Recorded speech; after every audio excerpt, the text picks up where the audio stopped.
Hello everyone and welcome back to Wargame Red Dragon. Today we have a 4v4 for you guys. It was someone that was played on the channel, so if you guys want something like this, well, rather on the Discord channel, server / whatever it is, well, do check out that link. Always happy to have more people playing. So, I'm going to be playing as Blue Dragons, headed over toward Foxtrot. My allies are going to be headed up to the woods, toward Alpha, and toward Bravo. So that is going to be the Team 1. And Team 2, our opponents included a Brigadier General Director, who is a really crazy competent player. We see a KA-52 from Director right off the bat, Scout Defender, and a Fennec Toe, and all of that good stuff going around, but I don't know, it seemed a little bit, I was a little scared. So I knew Director's a really good player. I saw him over here, I saw Brodyaga as well, and thought to myself, okay, so two of the better players are going to be matching up against me and STRF, who is, I think, Quicksilver, a friend of Blitz, and on that channel. So right away I was a little bit nervous, and you can see my column is pretty slow. I think most of it's armored, very little that's actually that quick. Well, yeah, Blue Dragon's armored deck, that makes sense. That way I don't have the quick wheeled transports with those very nice grenade launchers, but there's a huge column moving up here, and right off the bat there is going to be a response. Let's see, so I'm getting some base defense up, but look at that huge column, and fortunately for us, there's a Kurnass and a Kurnass 2000 going in. We're going to go to neutral for just a second. Look at this huge column. Oat M60PBs, all of that good stuff there, and in comes a Kurnass right on time. This is Brodyaga as well as some stuff from Director, all in that one little spot. There comes the bombs, and kaboom. Look at that 1-2 punch. Beautiful work. So many dead Mechanizovina and all of their transports as well.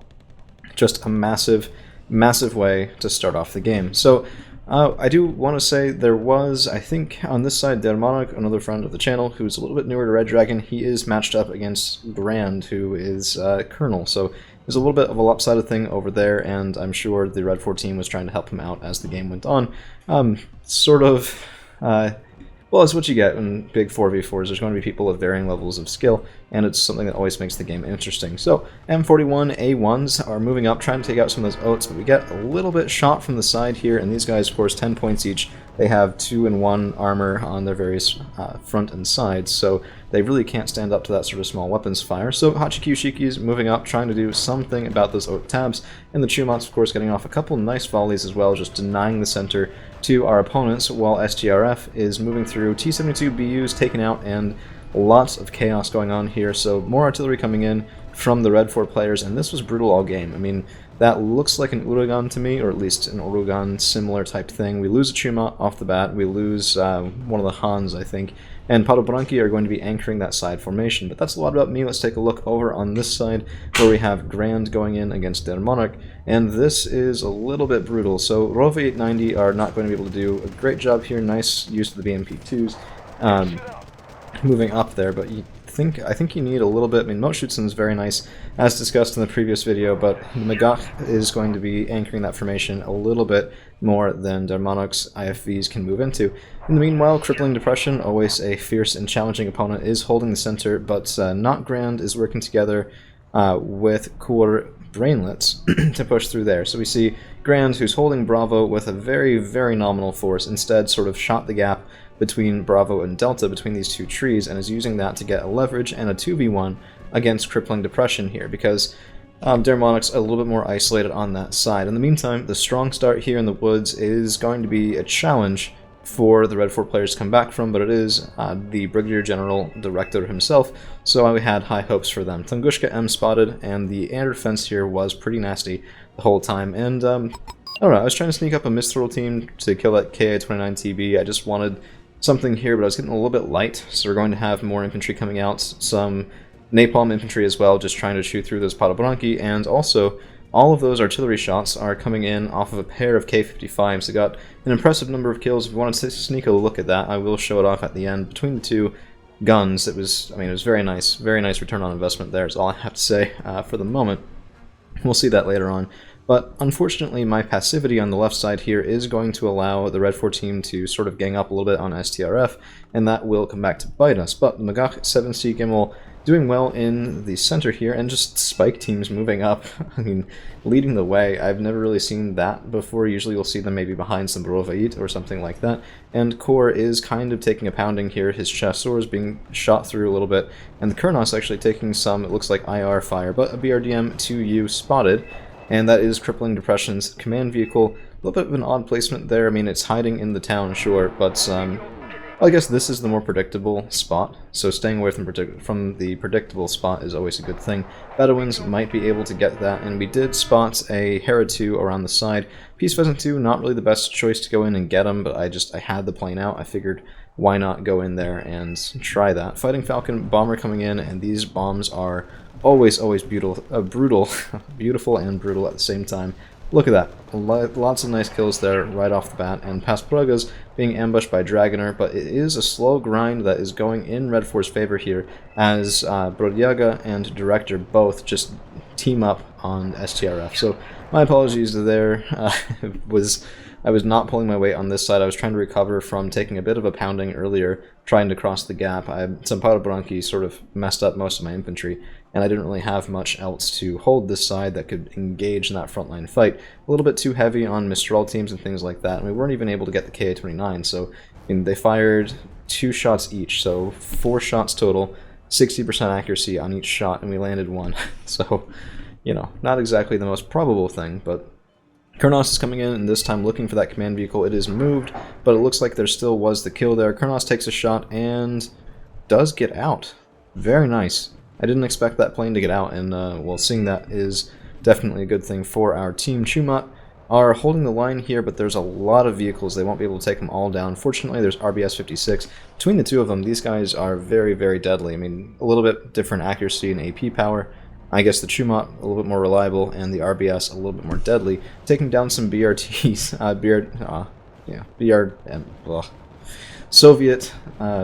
Soviet vehicles with good frontal armor there, and a KF-16C working together to take down some air threats over on the right. So still a light investment here, and that is going to be an escalating threat as their Monarch is getting a couple units around the side and engaging with Grand on that end. And another Fighting Falcon bombing run coming in here, but taking a lot of AA fire. Looks like most of it IR, a couple of missiles, it seems no real guns there. But now the Sunshiki is moving up, and they will engage decently well against Savary. I guess, unless the Mechanizovna really get in there. There's a tank shooting in from that side. It's amazing how well these guys can do. I mean, 2 guns against something that can't shoot them yet. I mean, just different ranges, things like that. Even with AT secondaries, can be pretty nice, but yeah, I mean, they're not exactly AMX-13s with that's 3 frontal armor, so not the best, but certainly not the worst is my opinion on them. So I'm bringing in a couple of special forces. I probably could have sneaked them up a little bit farther, but I didn't want to get these guys shot down because they're a big investment. UDT SEALs, probably should have been calling in the Kutai instead, but at this point I kind of forgot which one was better or worse, and I favor the Kutai. If you differ on that, please let me know, and why. I'm always happy to learn from it. Book M1 is spotted, and the Kurnass is going around, but at this point, I don't know if I'd make the second pass. That gun's probably being microed, and the Tungushka here was certainly being microed. That's why it wasn't visible than it was at the end. But there is a little bit of push now from Grand on this side, consolidating into Bravo and getting some other forces up, as most of his stuff, I guess, has been taken out. That was the push into Delta, which is probably teamed up on by the Red 4 team. 2A4 does get a nice kill there, but, I mean, this is 130 points, that was 95, and the 2A4 is very isolated, so I like the retreat here from Kor, trying to keep him alive instead of getting a single other cheeky kill from him, or something like that. So, we did... Ooh, sorry for that noise. So, MiG-25 RBTs, and these guys are very brutal. I had never really been a fan of them before, but, I mean, the bombing runs from them were relentless, and when they land on anything with armor, it's really, just really powerful. So, Chasseurs are folding to some VDV, and the SU-24 does get out. A little bit unfortunate there. I was hoping the 2 shots from the KF-16C would be able to get him, but Rafal, evac ordered a little bit danger close. And let's see, yeah, that should be fine. Now there is a big push coming in here. KPZ T-72s, 40 points each, but it is a lot of forward motion here, SFL 57-2s as well, and I like these guys a lot. 5 frontal armor is very nice. They don't have the highest rate of fire, but you don't necessarily need it, and look at how much damage all of this is going to be doing, just light fire support vehicles against infantry.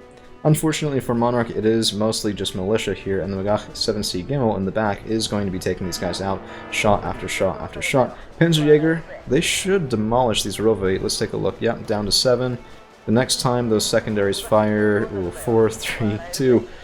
Yeah, very, very deadly indeed, having all of that infantry there. It's a very expensive, fragile stack, but the amount that they do for fire support should not be underestimated. Peace Pheasant 2 coming in, I was trying to hit the side armor of that M84, but a little bit of an ambitious angle, and we do lose it. And yeah, at this point, Brodiaga was definitely getting the better of this engagement. I'm losing some Nanasan Shikis, losing some Sochung Su, lost Peace Pheasant, more Sochung Su, and I have nothing in the area to handle that M84, short of UDT Seal, who they have to get within range with that Carl Gustav, and even then, 18 AP power against the 15 frontal armor of that M84, they're not going to get it in a single shot, let alone a single volley, even if both hit. So that was definitely some risky business, and I'm calling in a bunch of M41A1s, 10-point tanks, 80 points worth of them, 2 quad stacks, and yeah, I mean, I was sitting there going, okay, well, let's see, artillery's still firing, I have Hanchi-Q Shikis carrying Hans up and forward, and if the UDT Seal can't hold this for a little bit, but BVP's opening up, oh, M60PB with that wonderful burst damage there, opening up as well, and I split them to try and get the one healthy group back here, even if the other one does get caught, and it looks like, yep, he did. So a big price to pay for me, killing a single vehicle at the cost of some UDT Seal. M84AN, the bane of my existence, and at this point, I'm looking pretty sparse. I have some stuff over here just to try and help out STRF with a little bit of a defensive posture along these woods, but yeah, it was my job to push through this forest, and I've singularly failed to do so while Brodiaga was pushing through against us as well. So very much good play to my opponent there, and I need to do a little bit better with that the next time around, that's for sure. But the Han will be able to get a couple kills on those oats, but I mean, Proletary, a healthy double stack of these guys are shock trained, and that is going to be a very rough thing to deal with. BU spotted, but I mean, Core is doing pretty well here, stunned because of that Urugan and a lot of HE damage to Dragoner, and Panzergren is going to be a little bit unfortunate, but the Keeler still will hold up decently well through that. Looks like one of them barely hanging on there, but still alive and well, and I think Grand over on this side is probably getting the better end of the engagement with Der Monarch. This was, I think, his second or third game of Red Dragon, so props. You are fighting against, with Grand there, you're fighting against a Colonel. Nicely done, and thank you for the for taking on that challenge and doing as well as you did. I certainly would not have that many games in, or that few games in, I guess is a better way of saying it. Sochung Su engaged with Mechanizovana, but they get a 2-to-1 engagement because I wasn't moving these guys, and that is going to be some dead Sochung Su and UDT Seal, and I'm sneaking a Mistral team. Well, this was the stupidest thing, and I didn't have anything to do with them. I thought maybe I could put some pressure on helicopter reinforcements or something like that around that side. Didn't really know what else to do with them, and in the meantime, in Core and STRF teaming up here was just grinding through and through and through the Red 4 infantry in the woods. So Merkava 2As will also get the better of this woods engagement. I mean, Mochutsen are very nice, but they don't have the AP they need to take down that 18 frontal armor on this guy. 18 frontal armor for 90 points. That's insane. That's the reason those vehicles are so good, of course, coming in with troop transports as well. But T-72 S1s, these guys, 120 points. Not the most common pick, but I do like the stats there. 18 frontal armor, 4 top armor, 20 AP, 8 rounds per minute. Probably the only downside to these guys is the relatively low rate of fire, but in Eastern Germany is kind of like that. A lot of 8 rounds per minute tanks. We do lose Foxtrot at this point. It had still been, I mean, +2 ticking delta is still uncapped. We're up at 128 to 28, so losing Foxtrot is not the worst thing, but the M84AN double stack here is terrifying, and the Proletariat are doing very well against me there. So I need an answer to that relatively quickly. I'm going to try something I've seen done before, but I lose more seals, my KFE is exposed, and it's, yeah, I don't know. It's a very atrocious fight here. I was very much throwing good points after bad, which is never something you want to do. And this was an attempt to just overwhelm the M84s with close range fire, right? These guys, 2 frontal armor, 8 AP power. At range, they're not going to be able to take out either one of those M84s. And without the CFB stunning that one, we might not have gotten it even now. But look at that. Ooh, yeah. Okay, so 7 points of strength, 3 points of strength. The M84s are closing. And, ooh, let's see. 1 shot, that's at the BVP. I do split them to avoid the stunned effect hitting all of them, and down to 3 strength. I mean, still at 3 strength apparently. ACGM comes in, kills one, the M41s killed the other, and now that Sava is very exposed and in a very deadly, very dangerous position. And the cat is fine, by the way. She's just a little bit unhappy because the door is closed and she hates it when doors are closed, but it should be alright. Yeah, so we do chase down a Sava, also engaging with some BVPs, which could be a good thing until those Proletari get out. But the Sava, that's 60 points. That almost pays for all of the M41A1s on its own, let alone the AN kill that we also got with that. So very much worthwhile 80 points spent on those tanks. Only wish a couple more of them had survived. This guy with 1 point of strength left being supported by Han, and both of these guys need to get back very quickly because we're going to get pushed through on that side, and there's nothing I can do about it at all. So MiG-25 circling above from crippling depression, as well as a Yak-141. They're getting tired of those bombing runs, tired of that fighting Falcon and other sorts of things like that. KF-16C is coming out here, and I don't know, I think I was trying to bait them in, but looking at, I mean, we have an automatic here, that's pretty nice. But the Gepard and Ihawk are out of ammunition and gone off respectively.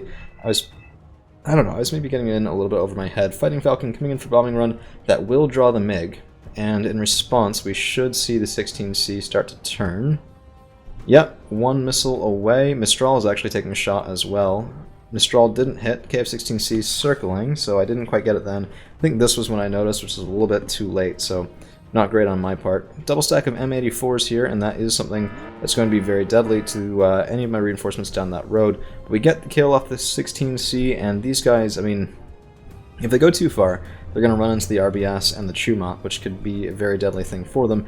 And I am spreading out. I have Gongbyung, K200s, Sochung-Su, KFVs, all of this heading up, going to ambush from the right hand, so, well, from their right, my left, into that section of trees. What I usually find is when the Red 4 team caps this area, they expect an offensive right down the line. If you come over this way a little bit and go sideways at them, sometimes you can get a little bit better results, which is something I desperately need after how that game went so far. So, Sochung-Su headed down a couple of recoilless rifle jeeps as well from STRF, and we're mounting a combined push to take back that side of Foxtrot. Podobranki engaging with Sochung-Su is not a good thing, though. They will just mulch through my infantry. I mean, regular training against elite training, or yeah, elite, what do you expect, right? But the BVPs are getting taken out, sheer numbers, and KFVs going up as well, trying to get some sort of good work. That's the double stack of M84 ANs. We'll take a look at what else is going on here in just a second. But, well, I don't know, I thought this was pretty cool. So, artillery comes in, and that will panic and stun those M84s. You can see they're both shaken, rather. And they're both facing other directions, so the only hope these autocannons have is going somewhere other than that frontal armor. Look at that, basically no damage being done, even at point blank, until being retreated and engaging something else. We get the side armor, and there it is, UDT Seal and KFVs getting 1 kill and then the other, taking down both of those tanks, and sort of opening the way to pushing back into this pocket. Fighting Falcon moving in, and we are very much through our opponent's front line there, which could be a very good thing indeed. In the meantime, Grand is pushing up against Crippling Depression here. It looks like Monarch has relatively lost that side, which, again, hard thing to hold. I mean, that has to be kind of rough. So, Chasseurs, Dragoner, and all of that are engaging with Crippling Depression and Director, but some nice fire support from the 122s. This was really great to see. 4 HE power on those guns is a perfect tool for anti-infantry work, even with a relatively slow rate of fire, and this firing concave from Depression is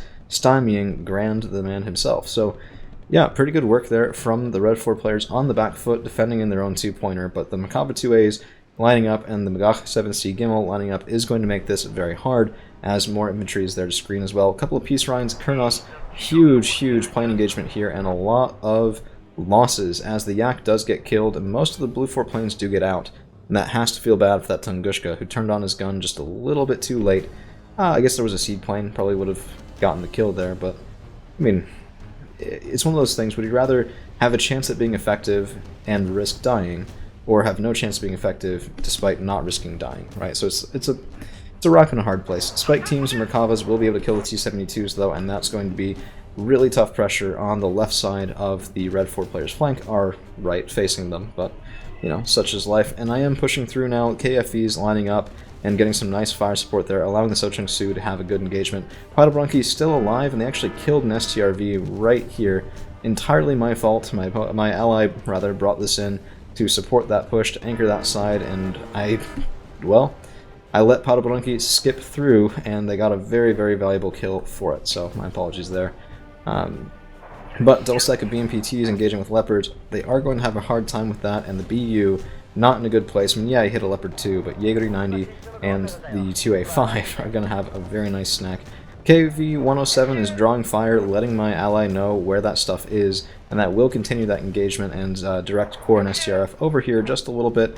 Valiant sacrifice of those helicopters, as Delta is just getting pushed, getting collapsed in on entirely. If we could close the jaws of this trap here with Core and STRF, that would have been perfect. But, I mean, it's not like we're doing it against a welcoming opponent, so it was still a very fierce, very pitched battle on that side. Gongbyung going around the side, trying to go up here and around and into the town, but it's a long, precarious path, and seeing the Proletariat, and I think there were some Padelbranchi there as well, they are going to be coming back and going into the side woods, as Mitsubishi, recoilless rifles, and Sochung Su are moving up in unison, trying to prevent these guys from getting any sort of recourse back into that side of the field. But a whole line of T-80s is going to be a problem here for us in Delta, as the Israeli player just mercilessly rips through those tanks, and I don't know, I mean, we're getting to the point of the game where it was beginning to look like a foregone conclusion, just because at this point there's been such an asymmetry in kills. I mean, you can be the best player in the world, and I mean, that's just an uphill battle, right? So it's going to be hard no matter what. Okay, so Fighting Falcon is shot down, and with one player surrendering, the others do follow shortly thereafter. So we're just going to skip through here for a minute and show you guys the kills and losses. There were a couple of units that did very, very well, and a couple that will surprise you, and I did want to show off the work of those K-55s. But yep, we just kind of run through, and at the end, only Der Monarch is sitting there having not surrendered, so props to the fighting spirit there. It is a hard thing to muster this late in the game sometimes, so always nice to see that. Okay, so we're at the kills and losses, 11,452 kills, 7,040 losses. Very, very brutal game. You can see that late game is really where a lot of those kills come in, so a lopsided game becomes even more so if people don't surrender to end the match. Our MVP was definitely grand. 2,500 points positive is really wonderful. STRF and I had a bloody fight, and so did Core in the center as well. So overall, thanks to everybody, and well played to everybody. But let's take a look. I want to show off these K-55s. They're, of course, relatively cheap artillery pieces, and killing some Padelbranchi, Sapari, you know, Ural's only 5 points, but Tungushka M as well. These guys more than paid for themselves, and were just a constant nuisance to my opponent as well. The unit of Padelbranchi they killed was accompanied by another that was damaged, I think, down to 2 or 3 points of health left off of that volley. So even when artillery doesn't fully outright kill something, that doesn't mean that it's completely useless, because you can disable your opponent's ability to fight without being the person who gets the last kill on the unit, and that helps the rest of your units succeed. So otherwise, the Chumats really did excellently here. BTRT is always nice, a couple of Praskas as well. T80 off of the other Chumats, and I mean, that's an OAT tab with Padelbranchi inside, so that Chumat made a kill there he never would have been able to do face-to-face against Padelbranchi. UDT Seal did pretty well in that counteroffensive, only wish I kept him alive a little bit better, and then it was just a lot of infantry fighting vehicles and things like that. So that's all I've got for you guys today. Thank you all for hanging around, and we'll see you again real soon.